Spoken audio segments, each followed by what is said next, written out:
మా ఛానల్స్ లో వ్యాపార ప్రకటనలు, ఇంటర్వ్యూల కొరకు మాకు వాట్సాప్ మెసేజ్ చేయండి 7799978978.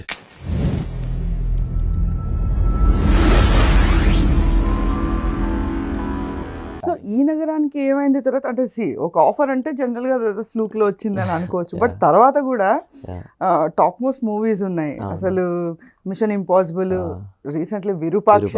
అసలు ఆ విరూపాక్షలో ఆ క్యారెక్టర్ బాబోయ్, అది ఎలా అసలు అది అంటే అక్క ఎప్పుడైతే ఇవన్నీ మూవీస్ చేసుకుంటున్నానో ఈ నగరానికి ఏమైందిలో బాగా చేయడం వల్ల విశ్వక్సేన్ అన్న ఫలక్నామా దాస్లోకి తీసుకున్నాడు. అంటే బాగా చేశాను, బాగా అనిపించే అతనికి అన్నయ్యకి తీసుకున్నాడు ఫలక్నామా దాస్లోకి. దాంట్లో తీసుకున్నాడు. బట్ ఈ గ్యాప్లో చిన్న చిన్న ఫిల్మ్స్ చేసుకుంటూనే ఉన్నాను అనమాట. ఎప్పుడైతే డ్రామా జూనియర్స్ ఇవన్నీ వచ్చాయో ఇక్కడ నుండి నా జర్నీ ఇంకా కొంచెం అంటే ఒక్కొక్క స్టెప్ ఎక్కుకుంటూ ఉన్న టైప్లో వచ్చింది. ఇంకా పెరిగాయి కొంచెం అలా. సో పెరుగుకుంటూ ఇంకా పెద్ద సినిమాలు రావడం కూడా స్టార్ట్ అయింది. ఇంకా అలా విరూపాక్ష వచ్చింది, మిషన్ ఇంపాసిబుల్ వచ్చింది. ఇంకా ఇదంతా మిషన్ ఇంపాసిబుల్ వర్క్ చేసినప్పుడు ఎలా అనిపించింది అంటే ఐ మీన్ అది ఒక మెయిన్ ఇది కదా. సో అంటే ఈ నగరానికి ఏమైంది ఫలక్నామా దాస్తో కంపేర్ చేస్తే మిషన్ ఇంపాసిబుల్ అనేది కొంచెం రెస్పాన్సిబిలిటీ ఉన్న క్యారెక్టర్.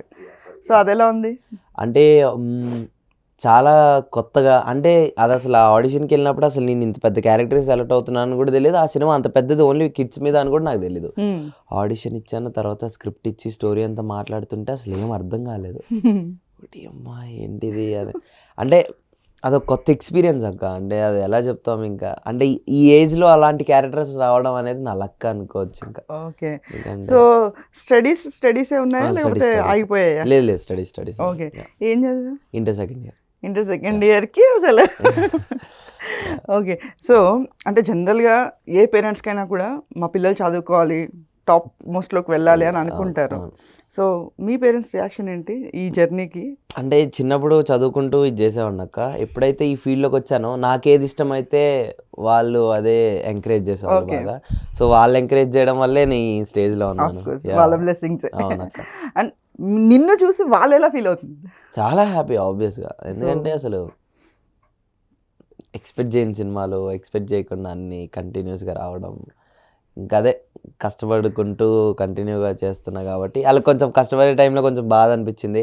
ఎప్పుడైతే సక్సెస్ నేను చూస్తారో వాళ్ళకి చాలా హ్యాపీ అనిపిస్తుంది. ఆబ్వియస్లీ మీరు హ్యాపీగా ఉంటే పేరెంట్స్ ఆబ్వియస్లీ హ్యాపీగా ఉంటారు. అవును. ఓకే.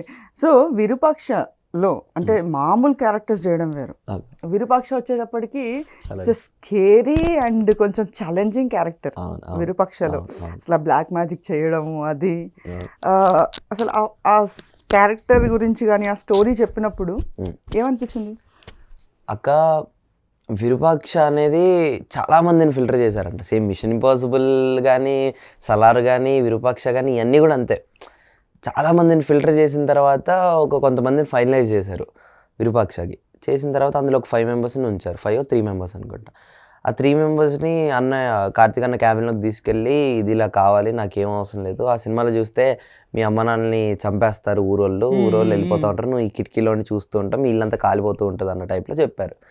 చెప్తే ఓకే అన్న టైప్లో అనుకొని ఆ రియాక్షన్సే కావాలి నాకు, ఏం డైలాగ్స్ ఏం వద్దని అన్నారు. ఓకే సరే అన్న అనుకొని అందరికీ పైన తీసుకెళ్ళి ఆడిషన్ చేయించారు. ఒక్కొక్కళ్ళు ఒకలా చేశారు, నేను ఒకలా చేశాను. సో అన్నయ్యకి మరి ఏం నచ్చిందో తెలియదు. సో యాక్షన్స్ చేయమన్నారు కానీ డైలాగ్స్ అని ఏం చెప్పలే కదా. సో అదే చేశారు కదా. అంతే. సో నార్మల్ గానే చేశాను. ఓకే. దెన్ అదే అన్నయ్యకి ఏం నచ్చింది. సో ఆ విరూపాక్షలో ఫస్ట్ ఆ సీన్ చేసేటప్పుడు మీకు ఏమంటే అసలు ఫస్ట్ సీన్ ఏంటి దాంట్లో? విరూపాక్ష ఫస్ట్ సీన్ అదే ఆ మాస్టర్ని ఇలా తిప్పి దగ్గర గుంజి ఇలా అదే ఫస్ట్ సీన్. ఇప్పుడు చేయగలుగుతారు అట్లా కళ్ళు అలా పెట్టి? ఓకే.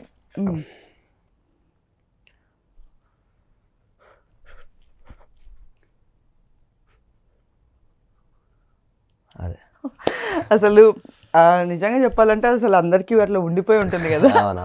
మమ్మీ వాళ్ళు ఏమన్నారు దాన్ని చూసి? భయపడ్డారు. సేమ్ టైం చాలా హ్యాపీగా. ఓకే. అంటే ఇది చూసి చాలా మంది ఇమిటేట్ చేసిన వాళ్ళు ఉన్నారు తెలుసు. అవునవును, చాలా రీల్స్ చూసాను, చాలా మంది చాలా బాగా చేశారు. వాళ్ళు కూడా. టఫ్ అనిపించిందా అలాంటివి చేసేటప్పుడు? కొంచెం అవి స్టార్టింగ్లో వెళ్ళకపోతున్నాయి, ఇంకా అట్లా కొంచెం కాకపోతే అది అలా పైన పెట్టుకుంటే ఇక్కడ పెయిన్ వచ్చేది. ఓకే. సో విరూపాక్ష తర్వాత సాలార్ వచ్చిందా లేకపోతే దానికి ముందా? విరూపాక్ష తర్వాత సలార్. ఓ నో విరూపాక్ష ముందే సలార్ వచ్చింది. ఓకే. 1.5 year ముందే సలార్ నాకు కాల్ వచ్చింది, ఇట్లా ఆడిషన్కి వెళ్ళాను, అంతా ఓకే అయింది, మేము మంచి క్యారెక్టర్కి ఫైనలైజ్ అయ్యాం అది ఇది అని చెప్పారు. మీకు ఖచ్చితంగా ఉంటుందని చెప్పారు. ఓకే డన్ అనుకున్నాం. కట్ చేస్తే 1.5 year తర్వాత కాల్ వచ్చింది సలార్ అని. ఇది ఎప్పుడు మనం ఇచ్చావు ఏంటి సలార్ వచ్చింది ఏంటి అచ్చా, ఇచ్చింది కూడా గుర్తులేదు. ఇచ్చింది కూడా గుర్తులేదు అసలు. ఓకే. 1.5 year కదా. సో ఈ మధ్యలో ఎన్నో సినిమాలు చేసుకుంటే ఎన్నో ఆడిషన్.